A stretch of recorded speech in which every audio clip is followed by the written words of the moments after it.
farther into the room. For the first time, I saw tense lines on her youthful face so like Cal's. "This is my private retreat. No one is allowed in here except me." Now I was nervous. Her voice was calm, but I sensed the leashed anger underneath. Was I in real trouble? I stood up at her desk and closed the book. I know I shouldn't be in here, and I didn't mean to intrude, but I was walking along the hall, and then suddenly I just fell against this door, and it opened. Once I was inside, I couldn't stop looking at everything. It's the most amazing library. My voice trailed off. Celine and Cal gazed at me. I couldn't read their eyes, nor could I get any sense of what was going through their minds, and that made me even more nervous. I wasn't lying, but I hadn't told them the whole story either. I had also been trying to avoid Skye Eventide and Hunter Nile, two English witches who were here tonight to take part in one of Celine's circles. For some reason, these two guests of Celine's filled me with inexplicable dread.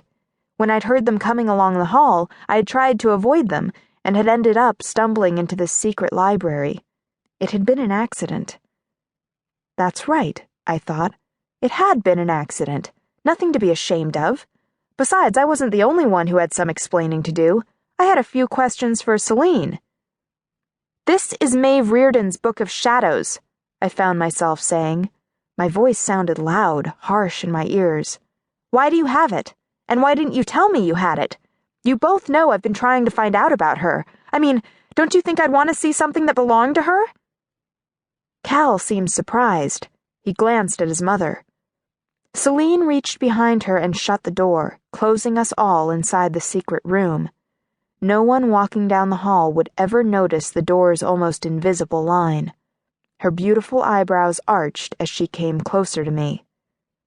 "I know you've been trying to find out about your mother," she said.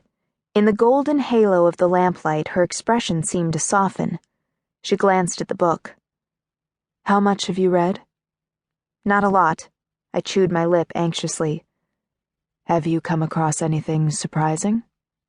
"Not really," I said, watching her.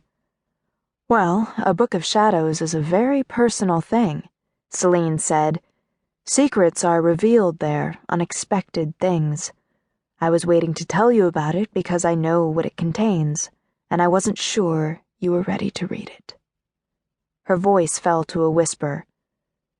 "I'm not sure you're ready now, but it's too late." My face tightened. Maybe I had been violating a private area of her house, but I had a right to know about my mother. "But it's not really your decision to make," I argued. "I mean, she was my mother. Her book of shadows should be mine. That's what you're supposed to do with books of shadows, pass them down to your children. It is mine." Celine blinked at my strong words. She glanced at Cal again, but he was looking at me. Once more my fingers tingled as they traced the book's worn leather cover. "So why do you have it?" I repeated. "I got it by accident," Celine said. A fleeting smile crossed her face. "Though, of course, most witches don't believe in accidents. My hobby is collecting books of shadows. Really, I collect almost any book having to do with witchcraft, as you can see." She waved an elegant hand at the shelves in the room. "I work with several dealers, mostly in Europe, who have standing orders to send me whatever books they have of interest, any book of shadows, no matter what its condition. I find them fascinating. I take them with me wherever we go and set them up in a private study, as I did here when we moved in this past summer. To me, they're a window into the human side of the craft. They're diaries, records of experiments. They're people's histories. I have over 200 books of shadows, and Maeve Reardon's is just one of them." I waited for her to elaborate, but she didn't. Her response sounded strangely voyeuristic, especially from a high priestess, someone who was otherwise so in touch with people's feelings. Why couldn't she see that Maeve Reardon's book wasn't just another book of shadows? At least, not to me. My initial guilt and nervousness were giving way to anger. Celine had read my mother's private words. But right then, Cal stepped across the room and put his hand on my shoulder, rubbing gently. He seemed to be saying he was on my side, that he understood. So why couldn't his mother?